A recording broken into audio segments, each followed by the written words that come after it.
स्वामींच्या घरी आले, स्वामींच्या चरणी आज मी नेहमी म्हणते की इथे काही घेऊन नका येऊ. आपली काय दुःख आहे, मग दुःख म्हणजे आपण काही दुःखी नाही, स्वामींच्या कृपेने आपण समाधानी आहोत. मग दुःख म्हणजे त्रास, तर ते छातीत काही दुखणं असेल तर ते निघून निघून निघून जात आहे आणि अशा पद्धतीने निघून जात आहे की पुन्हा कधीही न येण्यासाठी. पोटामध्ये एवढे आजकाल प्रॉब्लेम आहे, पोट साफ न होणं, पोटात दुखणं, जेवायची इच्छा न होणं, गर्भपिशवी आपली तिथे असते, तिथले काही प्रॉब्लेम आहे, PCOD आहे, असे सगळे त्रास.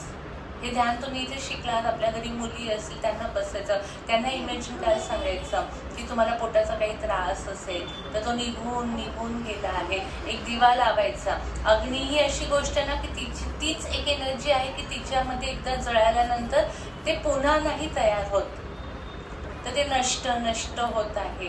तर तुमच्या ओळखीचं कोणी असेल, आपले मुलं असतील, एक दिवा लावायचा, चारी बाजूला सगळ्यांना बसवायचं.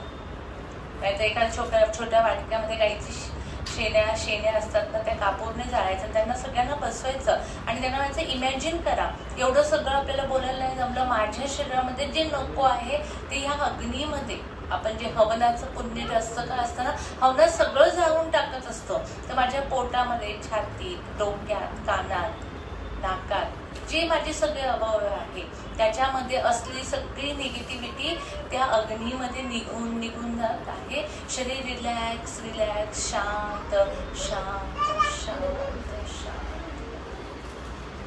माझा कमरेचा भाग, माझ्या मांड्या, माझ्या गुडघ्याची माझं सध्या लिगामेंट इंजुरी झाली आहे, तर त्यात काही ते त्रास असतील तर निघून जात आहे. माझ्या कमरेमध्ये काही त्रास असेल, कंबरदुखी, मांडेदुखी, आपला मनका तिथे असतो, आपण नीट उठत नाही, बसत नाही, ज्या पद्धती आपल्या चुकीच्या असतात ना, त्याच्यामुळे आपले कंबर दुखत असते. आपल्या भारतीय लोकांमध्ये ज्ञानाचा अभाव आहे, त्यामुळे आपण कुठली गोष्ट उचलायची असेल ना तर पूर्ण वागतो. शास्त्राप्रमाणे गुडघ्यामध्ये बसायचं, जसं आपण खो खो खेळताना बसतो ना, तर तसं बसायचं आणि मग ती वस्तू उचलायची. म्हणजे चुकीच्या पद्धतीने वागल्यामुळे आपल्याला पाठीच्या कण्याचे एक विशिष्ट वय झालं, एक तर कॅल्शियम आपोआप मोनोपॉज झाला की कॅल्शियम कमी व्हायला लागतं. त्यामुळे माझ्या शरीरामध्ये जी डेफिशियन्सी आहे, जी कमी आहे ती भरून निघत आहे आणि माझं कंबर, पाठ रिलॅक्स रिलॅक्स, शांत शांत शांत झाली आहे, रिलॅक्स झाली आहे. कुठलंही दुखणं त्यात नाही आहे. मांड्यांमध्ये कुठलं दुखणं नाही. गुडघ्यांमधली गुडघेदुखी, काही त्रास असेल ते निघून जाऊन माझे गुडघे शांत रिलॅक्स रिलॅक्स रिलॅक्स. माझे पोटरे आणि दोन्ही पायाची बोटं रिलॅक्स रिलॅक्स, शांत शांत. आता माझ्या डोक्याच्या केसापासून पायाच्या नखापर्यंत जेवढे अवयव आहे ते सगळे रिलॅक्स, शांत शांत. एखादं मोराचं पीस असतं ते किती हलकं असतं ना, तेवढं माझं इथे एनर्जी असते. बाबा असतात, इथे महाराज असतात, तर त्यांच्या समोर बसल्या मला ह्या शरीराचं ओझं सुद्धा नाही. तर बरेच वेळा हा पण प्रश्न असतो की मला जड जड वाटतं, अंग असं भरून आल्यासारखं वाटतं ना, तर आज माझं शरीर रिलॅक्स. डोक्याच्या केसापासून पटापट सगळे परत अवयव इमॅजिन करायचे. डोकं, डोळे, नाक, तोंड, गळा, घसा, पाठ, छाती, पोट, मांड्या, पोटऱ्या, गुडघे, पायाची बोटं, हाताची बोटं, संपूर्ण शरीर, आतली प्रत्येक पेशी. जसं एक विटांपासून घर बनलंय ना, तसं विचार करा की आत सगळ्या पेशी आहेत आणि त्या सगळ्या पेशी आज एकदम शांत शांत.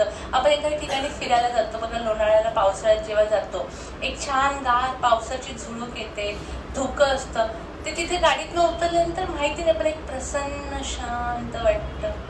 तसं माझ्या शरीरातली प्रत्येक पेशी एकदम इथे आल्यावर शांत रिलॅक्स झाली. कसला विचार नाहीये, कसला त्रास नाही. आपण 7ही दिवस 24 तास रात्री झोपलो तरी सकाळी लवकर उठायचंय, टिफिन बनवायचंय, सतत विचारत असतो. हा 1 तास मला इथे आल्यानंतर फक्त स्वतःचा विचार करायचा आहे. स्वतःचं शरीर जे 80 ते 90 वर्ष मी सोबत घेऊन जाणार आहे, त्याला हा 1 तास मला द्यायचा आहे. त्याला इथून रिलॅक्स करून कशासाठी, तर पुन्हा चांगलं काम करण्यासाठी. मग काम कुठलं आहे ना, तर ते आध्यात्मिक पण आहे आणि माझं घरातलं पण काम आहे. संपूर्ण शरीर रिलॅक्स, शांत शांत. हे सगळं करताना अखंड नामस्मरण तुमचं चालू आहे का हे बघत राहा. सतत राहिलं, विसरली मी नामस्मरण करायचं, परत जेव्हा जेव्हा लक्षात येते तेव्हा मी नामस्मरण करते. माझ्या चेहऱ्यावर हसू आहे का? सतत चेहऱ्यावर हसू आहे की आयुष्यातल्या संकटांमुळे ते सतत चेहरा आपला पडलेला आहे? मी आनंदी, आनंदी, माझा चेहरा आनंदी आहे का? मी का आनंदी आहे ना, कारण माझ्या हृदयामध्ये प्रत्येकाला बघा आपल्या घरातली कामांचा कंटाळा येतो. कोणाकोणाला खूप आवडतं घरातली कामं, त्याला आवडतं ते. तर मला काय आवडतं ना, मला स्वामी आवडतात, ते माझ्या हृदयामध्ये आहे, मी त्या मार्गावर आहे. ही किती मोठी आनंदाची गोष्ट आहे. तेव्हा मी हे बोलत होते ना, काही कारण नसताना आता इतकी जर तुम्ही डोळे बंद म्हणून पण हवा सुटलेली आहे आणि दत्त गुरु हे वायू रूपात आहे. तर महाराजांचा कशा पद्धतीने फेरा, एक जरी व्यक्ती असेल ना तरी त्याच्यासाठी तो फेरा होऊन जातो. तर तुमच्या सगळ्यांच्या हृदयामध्ये स्वामी आहे. माझं संपूर्ण शरीर रिलॅक्स, शांत, कुठलाही आजार, शारीरिक, मानसिक, आर्थिक कुठल्याही प्रकारचं माझ्या जे चक्र आहे त्याच्यामध्ये अडचण नाही आहे. श्री स्वामी समर्थ, श्री स्वामी समर्थ. मी आनंदी, चेहऱ्यावर ते हसू येऊ द्या आणि अखंड नाम. दोन्ही डोळ्याच्या मध्ये आपली दृष्टी असली पाहिजे आणि तिथे बघत मी श्री स्वामी समर्थ, श्री स्वामी समर्थ, श्री स्वामी समर्थ. महाराजांच्या पादुका तिथे आहेत आणि त्यांच्याकडे मी बघत आहे. श्री स्वामी समर्थ, श्री स्वामी समर्थ.